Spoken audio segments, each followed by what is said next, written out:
Wabi, Parti Amanah Negara antara gagasan yang dibawa oleh Amanah ialah Islam rahmatan lil alamin. Islam rahmat kepada seluruh alam. Bagaimanakah Wabi Mujahid melihat isu RUU 355 dengan gagasan Islam rahmatan lil alamin ni? Silakan Wabi. Bismillahirrahmanirrahim. Terima kasih kepada Tuan Moderator.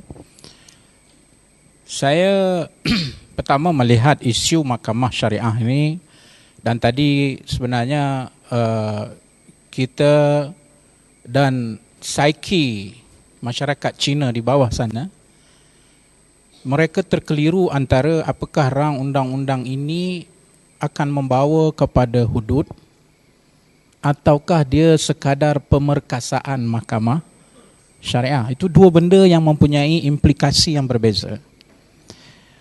Namun malangnya secara politik yang diwar-warkan, yang digembar-gemburkan, yang dijadikan bahan kempen dan sebagainya, menyatakan bahawa ini adalah hudud dan melambangkan kejayaan kita dapat melaksanakannya. Sebab itulah saya kata, kita harus jujur. Apa sebenarnya intent kita?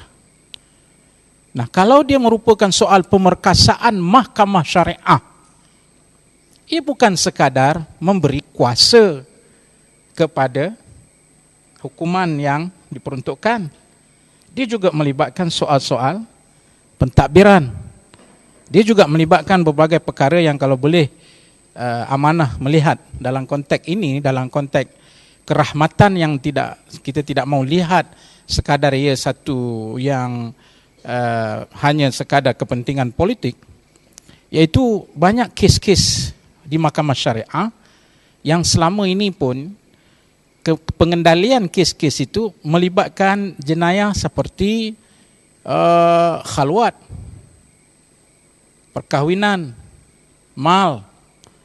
Tak banyak yang menyentuh pun soal-soal yang walaupun hatta hukuman zina kepada orang Islam itu sendiri boleh dilaksanakan, tetapi dalam konteks praktikalnya di Mahkamah Syariah tidak ada pun kes-kes yang begitu. Setahu saya lah, tidak banyak lah, maknanya begitu. Bukan kes utama. Ia banyak soal cerai, kahwin, harta, itu satu hal. Yang kedua ialah isu berkenaan dengan bagaimana berlaku ketidakseragaman di peringkat negeri masing-masing. Dalam senarai yang disebut sebagai jenayah syariah dalam enakmen negeri yang diperuntukkan oleh jadual ke-9 itu menyatakan Kelantan berbeza dengan Terengganu, Terengganu berbeza dengan Penang, Penang berbeza dengan Negeri Sembilan.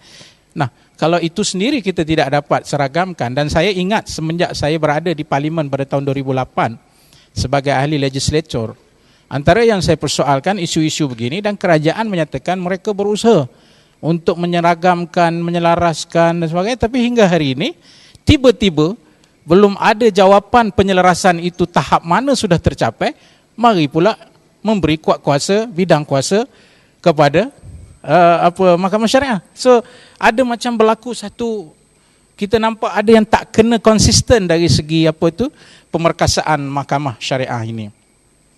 Begitu juga tentang penguatkuasaan hukuman yang ditetapkan, keputusan-keputusan mahkamah yang ditetapkan dalam tuntutan mal.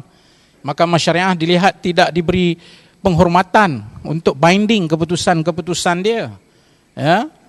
Bayaran sara hidup kepada anak dan isteri oleh bekas-bekas suami tidak boleh diikat dengan keputusan-keputusan itu kerana mereka enggan untuk mematuhi keputusan-keputusan Mahkamah Syariah.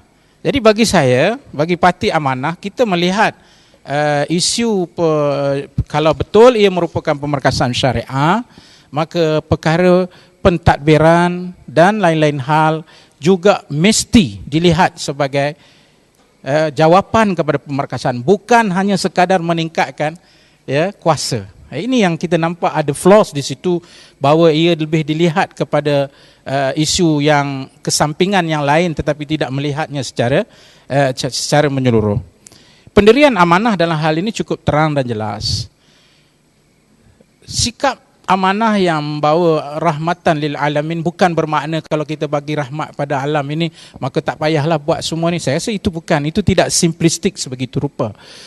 Rahmatan ini melibatkan berbagai aspek termasuk proses.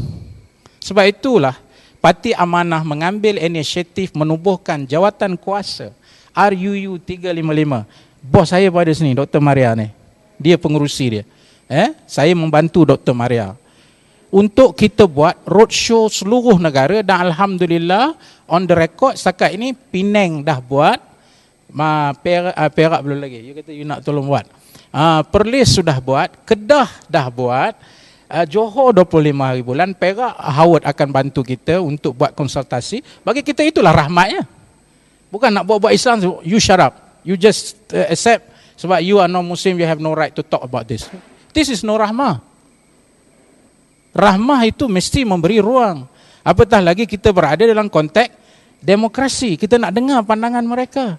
Jadi perkara ini bagi Amanah, satu lagi kami punya komentar awal terhadap rang undang-undang ini secara teks dia, secara laras bahasa dia dan teks dia, ialah juga kita menganggap peruntukan menyatakan bahawa mestilah mengikut undang-undang syariah ya, terlalu open, boleh jadi abuse, banyak benda yang tak clear.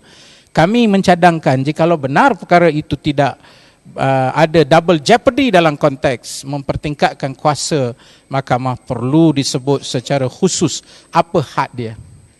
Jangan bagi blank check mengikut undang-undang Islam. Macam-macam boleh ikut undang-undang Islam. Satu. Yang kedua yang paling kita takut ialah benda ini boleh dicabar di mahkamah. Kerana kalau kita tengok penal code pun dia ada had dia yang diperuntukkan. So perkara-perkara ini bagi kami we are open. Jangan duk pergi kata Parti Amanah tak sokong, Parti Amanah ikut pendirian DAP, Parti Amanah tak ada stand. Saya rasa itu lebih, itu saya kata tu. Ini yang saya lebih bimbang. Saya lebih bimbang, takut isu ini dijadikan alasan politik yang cukup kuat, bukan untuk nak memenangkan syariah, tetapi lebih kepada nak menjatuhkan pihak-pihak tentu, which is this terribly dead wrong using syariah for political purposes. Yang ni Amanah akan tentang habis-habisan. Sebab itu saya menyatakan bahawa proses konsultasi itu menunjukkan keseriusan kita. Proses konsultasi kita, tanya kepada stakeholder, tanya kepada orangnya. Itulah cara kita membuat proses dia. Sebab satu lagi saya melihat akhirnya mungkin, saya tidak tahu berapa minit saya ada. Lagi tinggal 2 minit lagi. Berapa? 20 minit? Oh, 2 minit. Saya menyatakan bahawa kita tengok proses yang berlaku hari ini kan. Belum sempat benda ini, orang tanya, kena bagi sokong lah, semua kena sokong, ini umat Islam. Sokong apa? Marang ketika dia bentang pada hari terakhir Parlimen, dan betul Dr. Profesor Syam tadi sebut, nombor 15 naik kepada nombor 1, kita pun terkejut. Dah lah tu, bila minta untuk dibahas, tidak dibahas. Tiba-tiba orang tekan kita suruh sokong. Sokong apa? This is the question. The fact that you want to come up with a good law with good intent, but the process is wrong. Ini yang saya kata, benda itu boleh dimanipulasikan. Dan mungkin telah dimanipulasikan. Sebab itulah Amanah berhati-hati membuat stand itu. Dan kita tahu kita mengambil risiko yang besar dalam kita nak membuat keputusan nanti ketika dipanggil. Itu pun kalau diberi ruang untuk bahas. Dan saya yakin Marang mengikut prosedur undang-undang akan bahas benda, tapi bukan dia yang akan bawa usul itu, tetapi ialah kerajaan. Dia akan pergi ke situ. Itu yang kita kan. Dah kalau pada kerajaan dah nak pergi, bagi kerajaan buat aja lah. Kenapa nak pergi jalan jauh sini, pergi sini, masuk sini, pagi hantar balik, dia buat pula. Ini saya kata, minta maaf, ada implikasi politik. Sebab itu saya kata benda ini bukan hanya sekadar perundangan, tapi ada implikasi politik. Dan itulah pandangan Amanah dalam hal ini, supaya kita mau melihat syariah tidak boleh disamakan hanya hudud. Hudud hanya syariah. Syariah lebih besar daripada sekadar pelaksanaan hudud. Sekian, terima kasih.